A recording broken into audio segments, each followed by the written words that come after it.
Self-transfers were done on a daily basis. There was no red flags or alarms raised when this happened.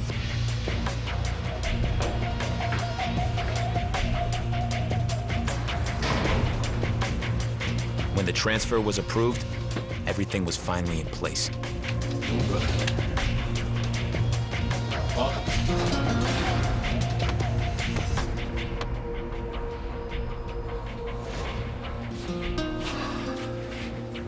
When are we gonna get started? As soon as we can, brother. As soon as we can. That night, we made an important decision.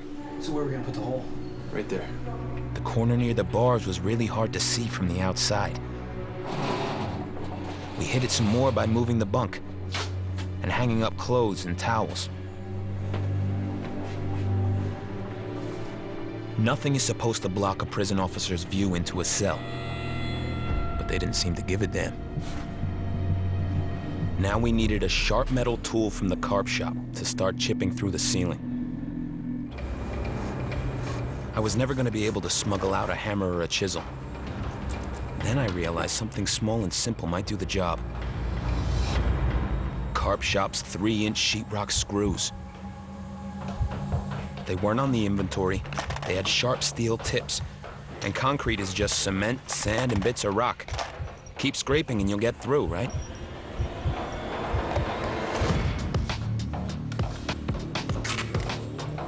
I taped 4 screws to my stomach, and if a guard at center gate decided to pat me down, I had a decoy.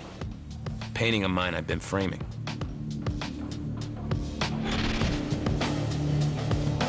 But I was smoking like a maniac just to calm me down. Getting caught would raise my security profile sky high.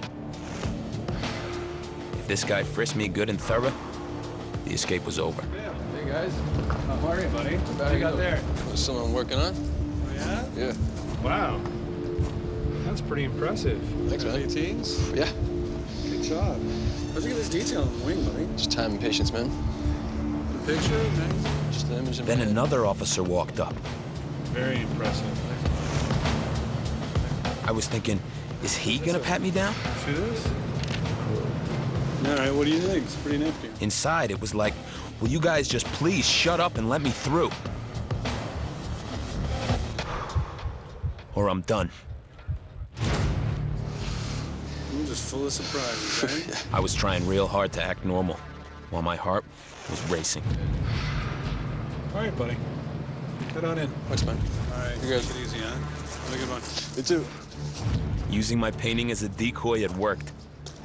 Vail had the ability to manipulate staff in order to get what he needed into his cell.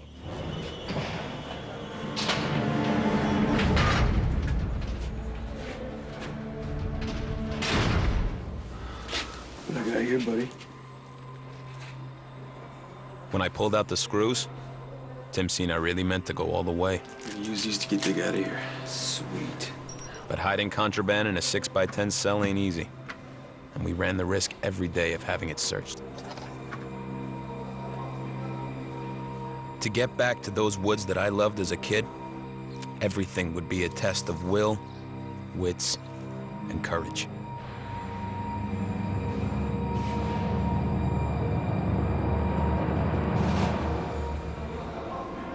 Less than 24 hours later, I started chipping at the ceiling. Tim was on guard. They're always monitoring where the officer's at, and they use mirrors. That's what we call the radar. We have to counter their ability to know what we're doing, so we try not to do the same routine over and over. You break it up.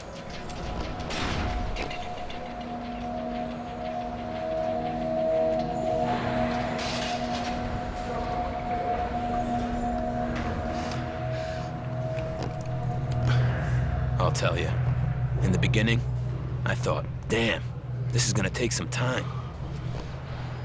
Imagine trying to dig through concrete with nothing but your hands and some metal screws. It was hard as hell. I hid the first scratches with a sheet of black paper from all the art stuff I was allowed in the cell. That merged with the ceiling real good.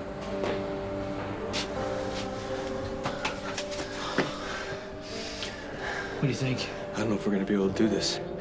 At least not without better tools. You know the word, mega. But for these products, it's not just the size that makes them great. It is the inspiration for every child's creativity. It is the passion that goes into making your favorite liquors. It is the solid hard work behind your comfort food. It is the innovative process that shapes your dream machine. And only we can bring you all these stories. Mega Factories, today at these times on National Geographic HD. Some say size does not matter. You can't get more functional and basic but beautiful as that. In fact, it's all about the performance. So does it bend? It bends. So when it comes to making small things big, these guys pretty much nail it. You're pretty good, aren't you? Get a load of how huge ideas transform tiny homes in George Clark's Amazing Spaces. Thursday nights at 7:55 on Nat Geo People. This is not a pen. It's a pair of scissors.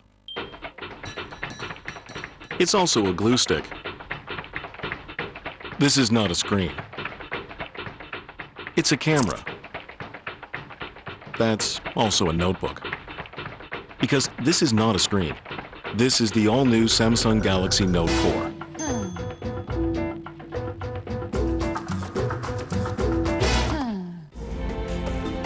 Deep in the heart of Africa, a troop of baboons inhabit an extraordinary world, where the first rule is sink or swim, and the second rule is flight or fight.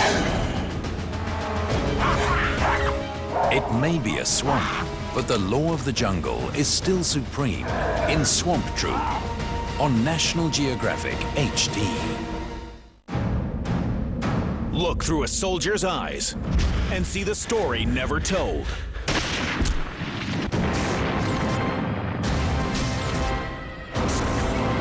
Today, history is being made. With state-of-the-art graphics, live weapons, and explosives demos, we forensically examine exactly how these actions unfolded minute by minute. Brand new series, World War II's Greatest Raids, Monday nights at these times on National Geographic HD.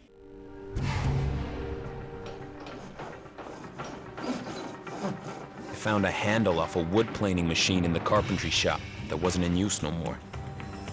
It would be perfect as a hammer for the screws.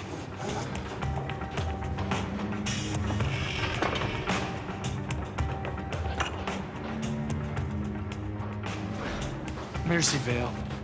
Tim got a special pass to visit the carp shop. So it's a shop, eh? Yeah. This time, he carried the contraband. I never doubted him at this point. The trust was just there. But I wouldn't know if Tim got through center gate until I made it back to the cell.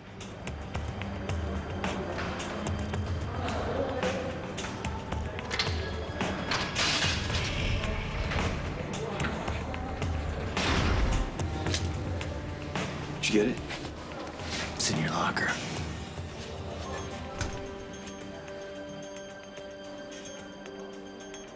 Morgan was able to get around easily because he was trusted. He was very quiet, kept to himself, and stayed out of trouble. This is gonna work much better. We stuck layers of tape to the planer handle to mask the tapping noise of the metal on metal. Now we started making some progress.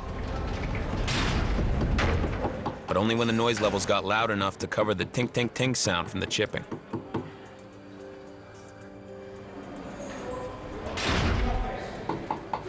There were times when we were working our asses off and seemed to get nowhere. But when we filled a styrofoam cup with concrete chips, then we would say we had a good night and draw a smiley face on the calendar.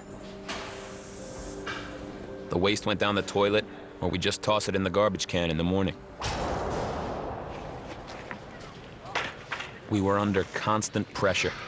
Back in our cell, we had the working of a hole in the ceiling and all sorts of contraband that would get us years in solitary alone. The work was backbreaking. But by the fourth week, we'd made real progress.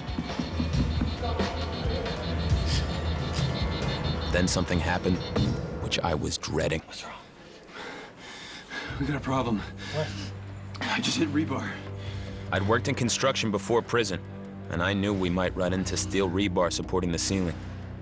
It was a real downer. And we need to cut through that. I knew only one place I could get a blade that might do the job. There was an old bandsaw in the carp shop. The whole thing was due to be thrown out. Nobody would notice a few pieces of missing blade. And there was a way to get them past the metal detector at Center Gate. Our tobacco packs had a metal foil lining. They were searched by hand, then passed around the side to stop triggering the alarm. You man? Where's him? Good, you? But if the pack looked unopened, the guards were unlikely to check inside. New pouch? Yeah, I just traded it for some paints.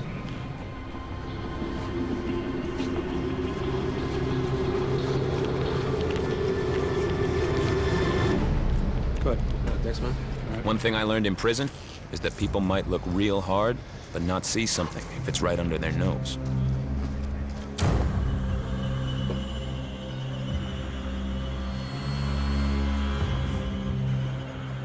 With a toothbrush for a handle, I figured we could get through the rebar with these blades,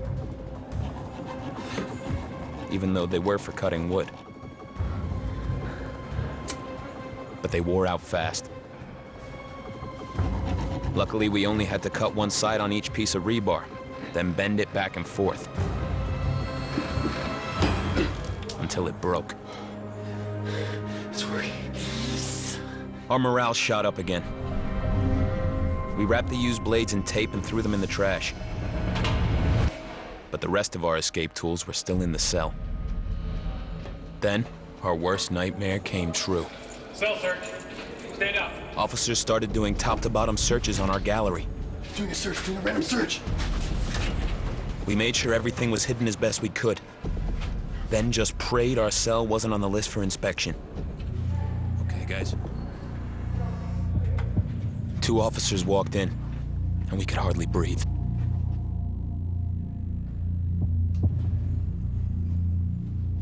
We were thinking, any second now, they'll find something suspicious. The planer head, the screws, the paper on the ceiling. They glanced around, ticked their check sheet, and just walked out. These guys generally are good and cause no problems within the block, so there was no real reason to really concentrate on them. We felt like we just dodged a bullet. I can't believe it just happened. We wouldn't survive another cell search if it was done properly. So we had to finish real soon if we ever wanted to bust out.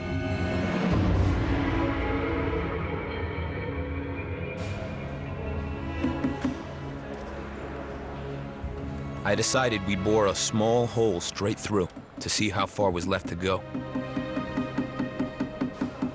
I'll never forget that day. Suddenly, there's no resistance at the end of the screw. Pull it back, and there's a tiny beam of electric light coming through.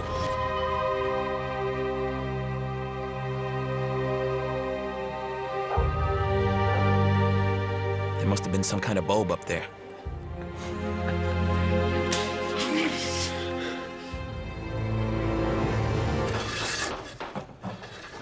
The pressure to bust through the rest of the concrete before another cell search made me want to take one more big risk.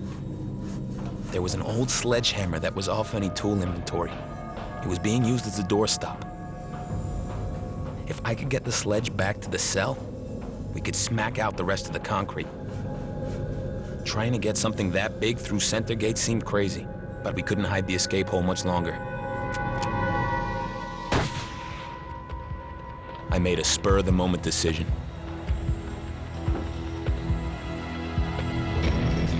I thought I had a chance. Remember, I got on pretty well with the guards, so I wasn't scrutinized too much. But I was sweating it the whole way. The bag strap was digging into my shoulder because of the weight of the sledgehammer. The inmate's job is to get around the rules, and our job is to enforce the rules. You have to be on your toes. You have to counter-think them sometimes. Suddenly, officers come out with a handheld metal detector. I'm thinking I've gone too far. My luck can't hold. I'm going to get caught this time. They checked the guy in front of me, and I was next. It was like a slow-motion nightmare. I couldn't think of any way out. Then, I saw an officer off to the side who I knew. How are you? I walked over and spoke some bull with him. Any paintings? Yeah, I'm working on an American Eagle spirit ring exhibit. Till I seen my shot to slip through the gate. Good. Good day. Yeah, thank you.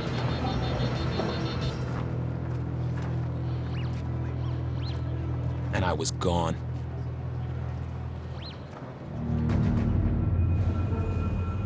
When I showed up with that 6-pound sledgehammer, Tim thought I'd taken a crazy risk.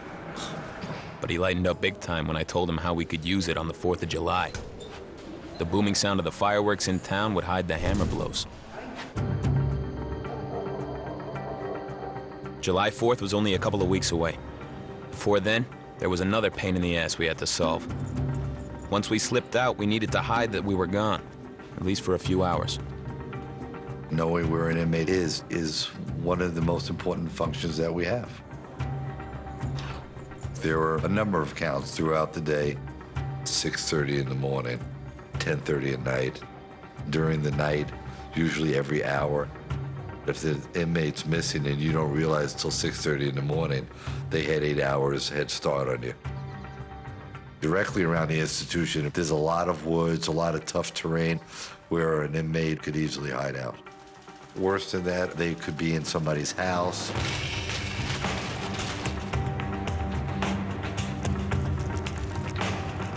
My plan was to use my skill as an artist to trick the guards. I was going to make dummies.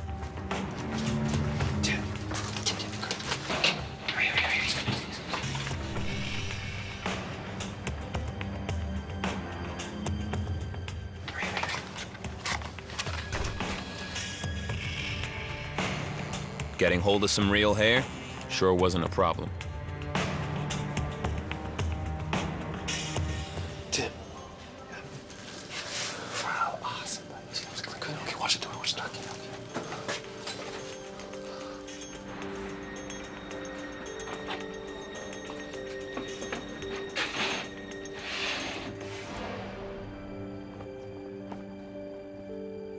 The 4th of July arrived.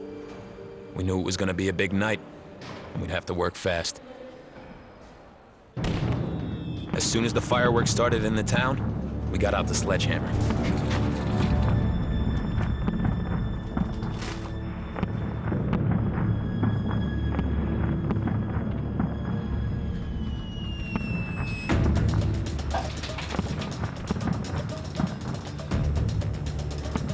The booms fell in together with the hammer hits. Nobody heard a thing. We started busting through faster than we had in months.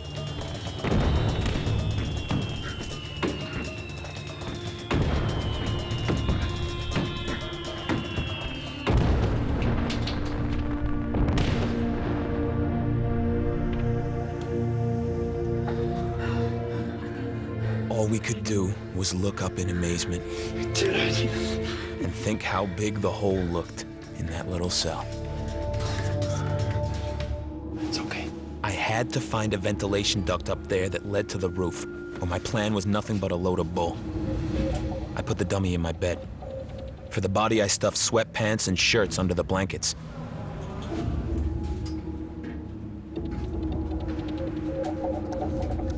I knew it was going to be a tight squeeze getting through the hole, so I stripped off and smeared myself in Vaseline. Tim made one long cable out of all the extension cords we used for our TV and reading lamps.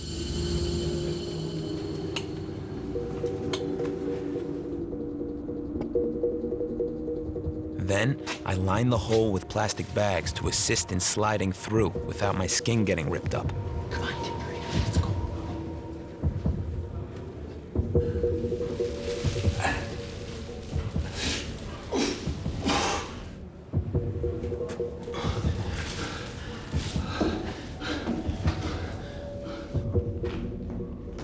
Once I got up there and I looked around, I seen the ventilation system leading right to the outside wall. Everything I'd imagined was there. It was one hell of a feeling.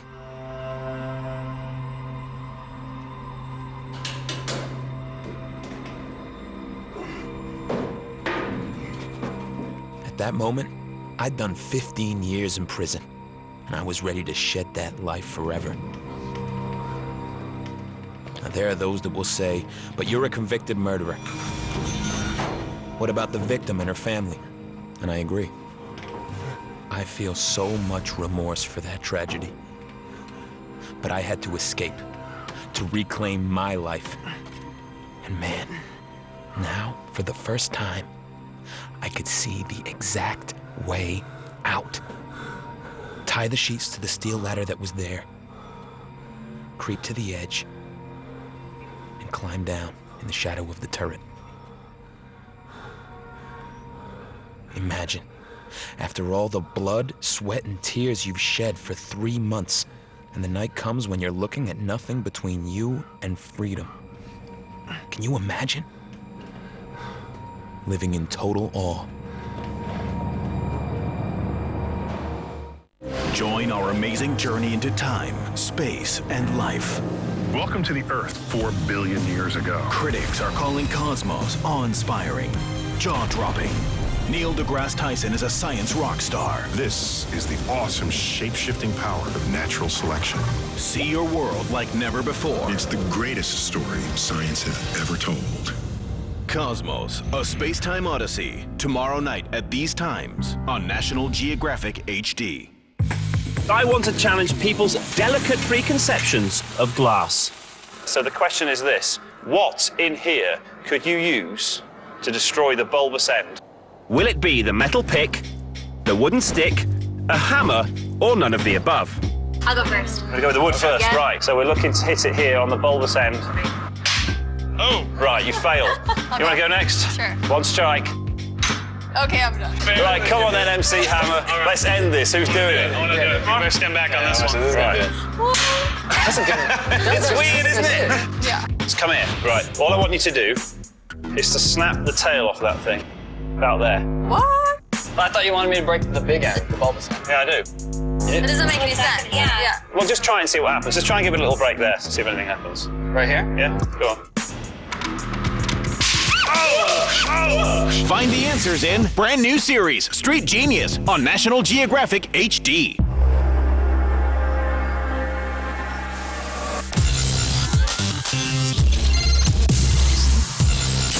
New Coca-Cola Zero. Taste it to believe it.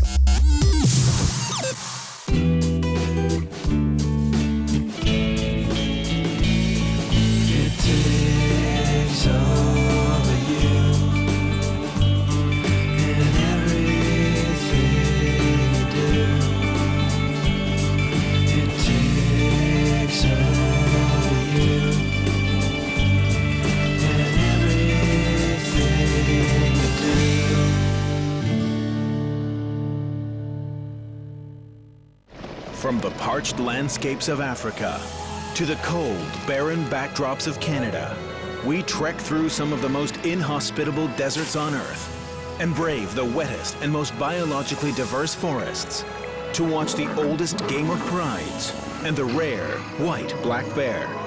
Welcome to the global nature splendor where only the untamed rules. Destination Wild, Sunday at these times on National Geographic HD.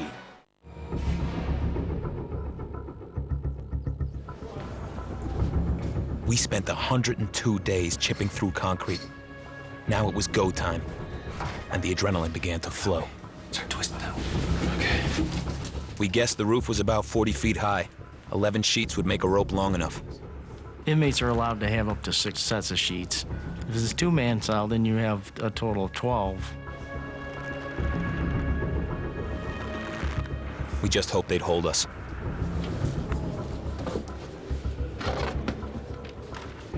Then we waited for the 10:30 count, where we had to stand by our beds.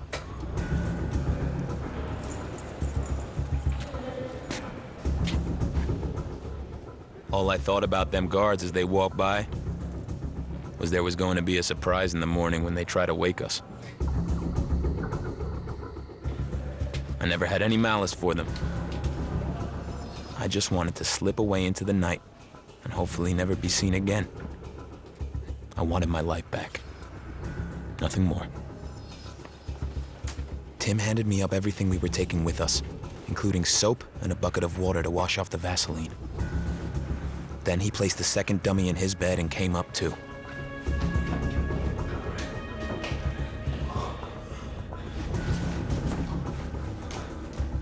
We got into the shaft where I'd split it open.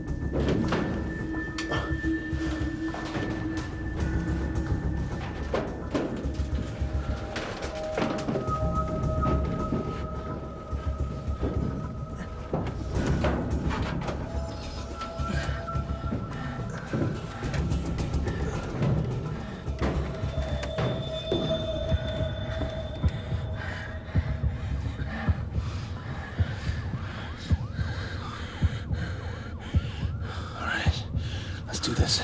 Okay.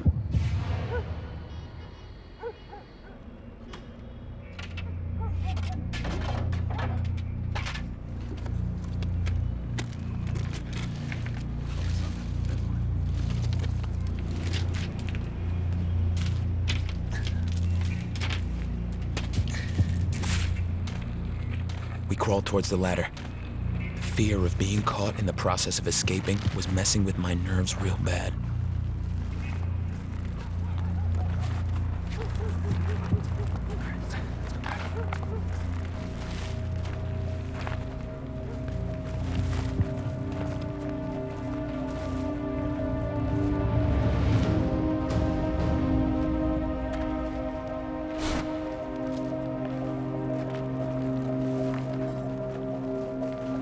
We snuck over to the edge.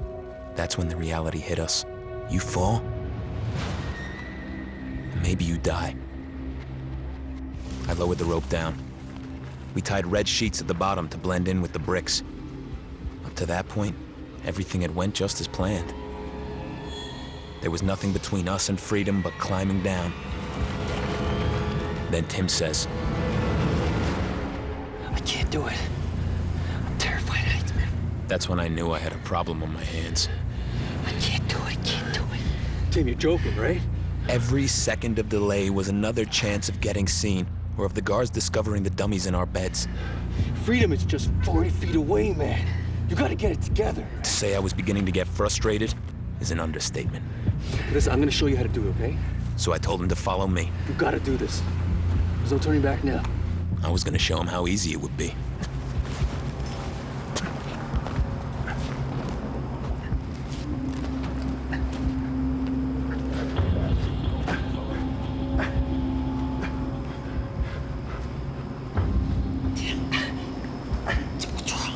Somehow I got the rope wrapped around my right wrist.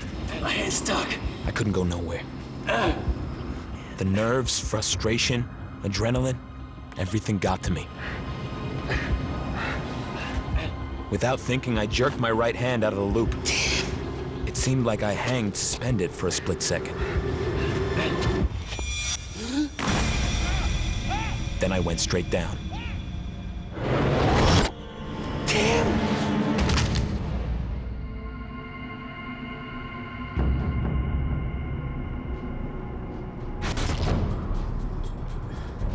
I don't remember nothing from that point, till I came back around a few seconds later and I was laying on my back, looking straight up at Morgan peeking over the edge of the roof.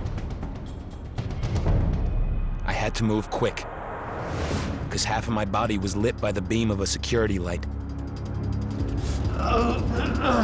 My left side was agony. I said to Tim, Tim, you gotta come down here. I'm hurt. Tim replies, No way, man. No way, not after seeing what you went through. I can't do it. believe me, that sure isn't what I wanted to hear. I had to get him down. They're gonna find the hole. I told him, if he didn't come down, he ain't never leaving. You can't leave me like this. All right, fine. You wait. So, to his credit, he does it.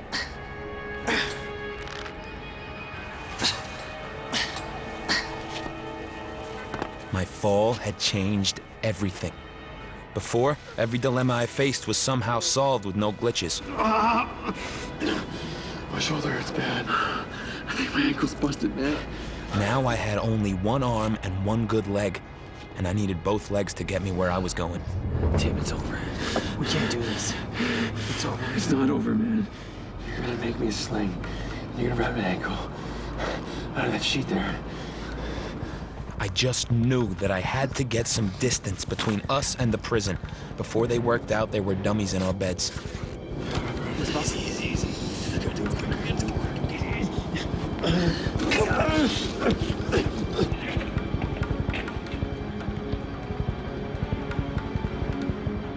it. Tim shot out right past me. But when the weight hit my left leg, it was agony. All I could do was hobble. I kept thinking, we're gonna hear sirens at any time. Pain was messing with my mind. Worse, I still had to do all the thinking. I could see Tim was scared. He kept saying, "Okay, what are we gonna do now? We'll go over the highway and into the woods, all right?" Okay. I told him, we're gonna cross Route 17 and head up into the mountains. Because when they do morning standing count, all hell's gonna break loose.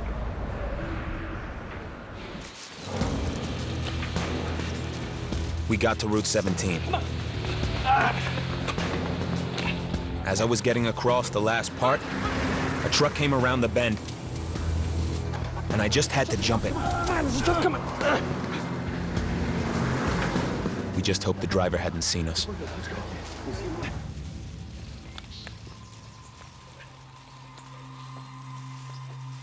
I was in some serious pain, especially my shoulder and ribs.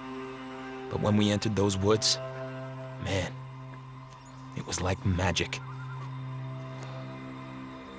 These were the sights and sounds I'd longed to see again. I knew I was free.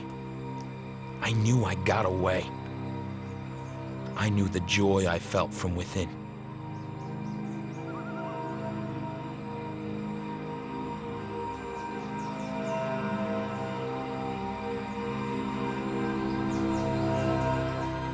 We were just two country boys, trying to get back to that way of life.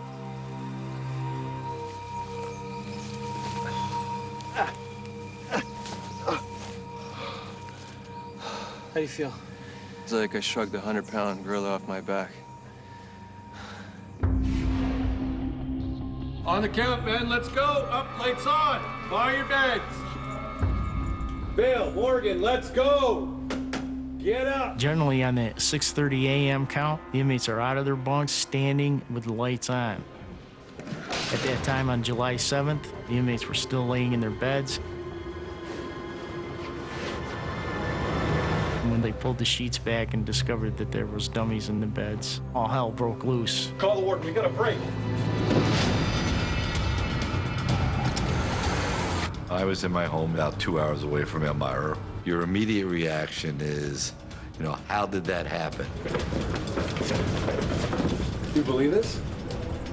You've got two murders out into the public, and it's on your watch. This is the worst case scenario that you can have happen.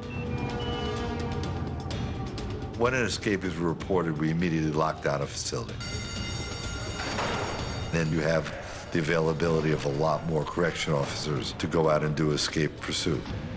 Everything can be shut down. I can get you as many men as you want. At the same time, you're notifying the state police, the local sheriff, the local law enforcement.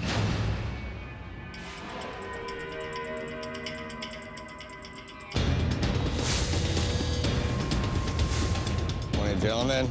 My responsibility is to get to the scene and open up a command post and start what we call a lead desk and investigate this incident. As you know, we got two escapees, both murderers. When an escapee breaks out, they need transportation, they need food, a report of a stolen car, burglary within the area. Those are the things that we look for. Morgan and Vale were an extreme risk to the public.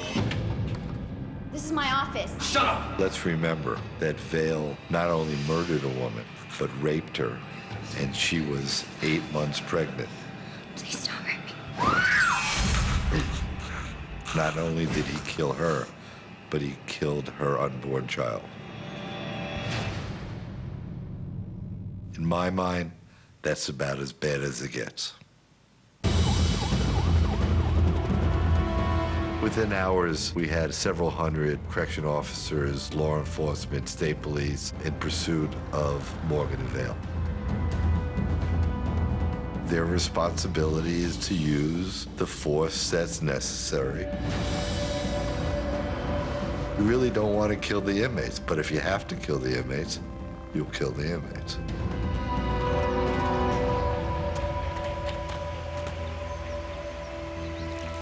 It took all my effort to keep going.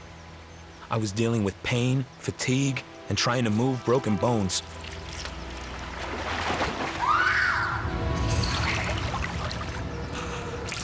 My whole thought process was getting messed up.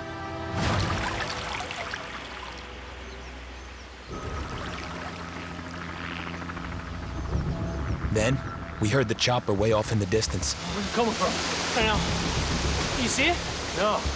We had to find cover, because I knew they'd be out searching all day, and I needed to rest real bad.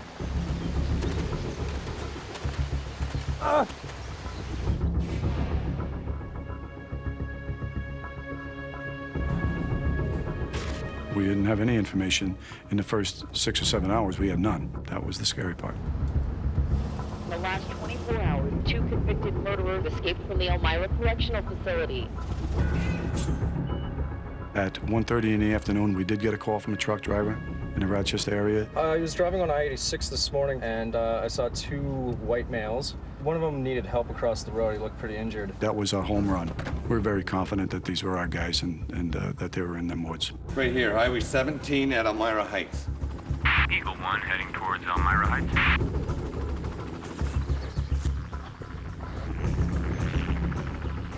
We found an empty trailer where I could lay up for a while.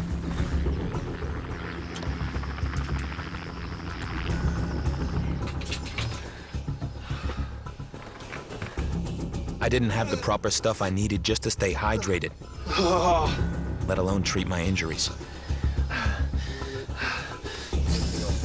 I was played out. Tim was pretty wasted too. You know the word, mega. But for these products, it's not just the size that makes them great. It is the inspiration for every child's creativity. It is the passion that goes into making your favorite liquors. It is the solid hard work behind your comfort food. It is the innovative process that shapes your dream machine. And only we can bring you all these stories. Mega Factories, today at these times on National Geographic HD.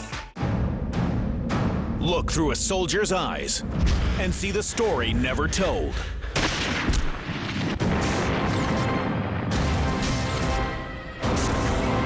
Today, history is being made. With state-of-the-art graphics, live weapons, and explosives demos, we forensically examine exactly how these actions unfolded minute by minute. Brand new series, World War II's Greatest Raids, Monday nights at these times on National Geographic HD. This is not a pen.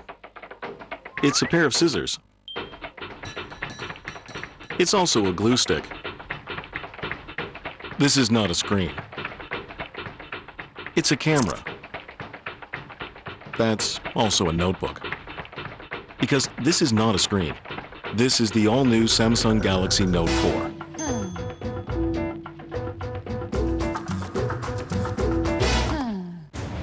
The world's remote areas are full of dangerous animals. Wherever a threat may lurk, Predator Patrol is on the watch. These animal behavior experts guard the line between man and wild to keep each one safe. Their mission? To protect man from beast and beast from man. Brand new series, Predator Patrol, Monday nights at 8:40 on Nat Geo Wild. Join our amazing journey into time, space, and life. Welcome to the Earth 4 billion years ago. Critics are calling Cosmos awe-inspiring, jaw-dropping, Neil deGrasse Tyson is a science rock star. This is the awesome shape-shifting power of natural selection. See your world like never before. It's the greatest story science has ever told. Cosmos, a space-time odyssey. Tomorrow night at these times on National Geographic HD. It's day 2 in the search for 2 prisoners who escaped from the Elmira Correctional Facility. The next morning, the chopper was out bright and early. Tim! What is it? It's a helicopter. It's gotta be the cops. Suddenly, I'm thinking, this is it. They found us. When the chopper flew off, man, we put everything into fast forward. I think he's leaving. Out the door we went, down this little hill into these heavy bushes along the creek bank. Pain was just shooting through my body. We needed to find some transport. We followed the creek back towards town, maybe 10 miles at my pace. There were cops everywhere. Okay, let's go. Let's go.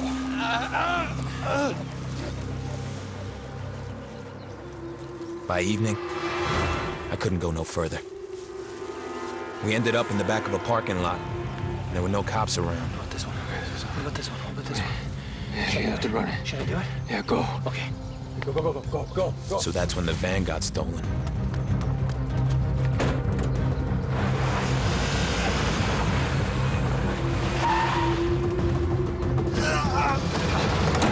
But right away, I asked myself, why?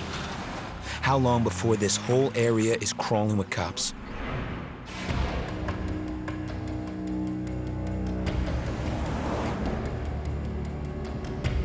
It was about 7 o'clock on the second day. I was on my way home. Stolen white van reported on Lake Road. Suspects are 2 white males, matching the description of fugitives Vale and Morgan. So I started heading that way. Sure enough, there's the van sitting at the red light. I was kind of shocked. I am in pursuit of a white stolen van headed northbound on Main Street, over. I followed the van, basically waiting for the cavalry to arrive. We're about 2 blocks away. I heard the report of a stolen vehicle go over the radio, and I immediately thought, this is it. We just started heading towards that location.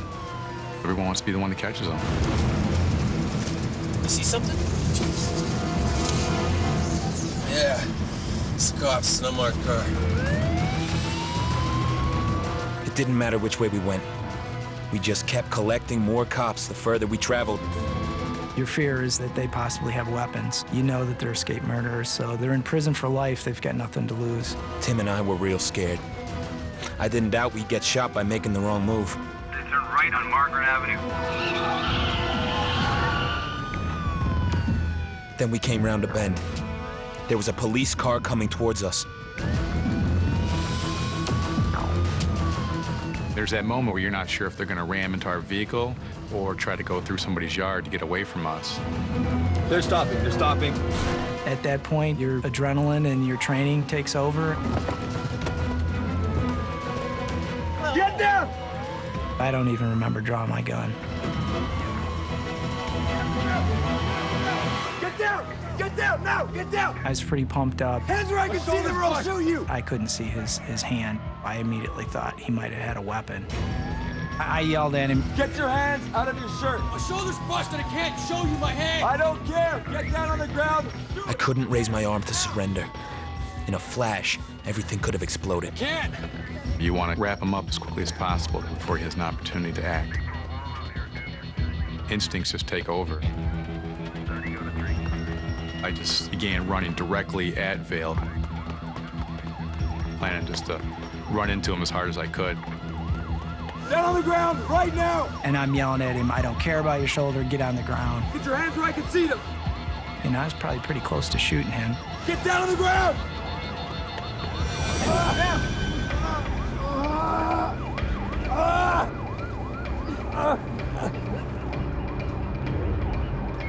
It took 17 weeks to dig our escape hole. To go through all that, and it ends in failure after less than 3 days? I just thought, shoot me. I welcome the idea, if it meant not going back to prison. There's no life there, only existence. You thank goodness for the fact that nobody in the community was hurt. You know, those two people had hurt enough people in this world.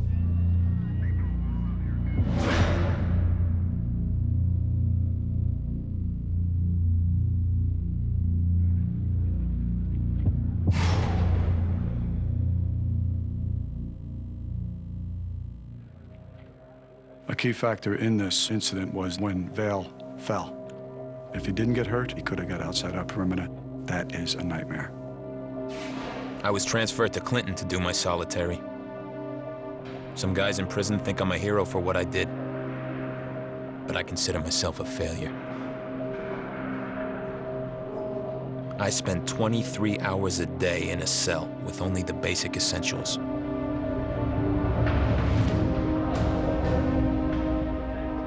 It's a struggle to keep from just screaming and letting myself go crazy.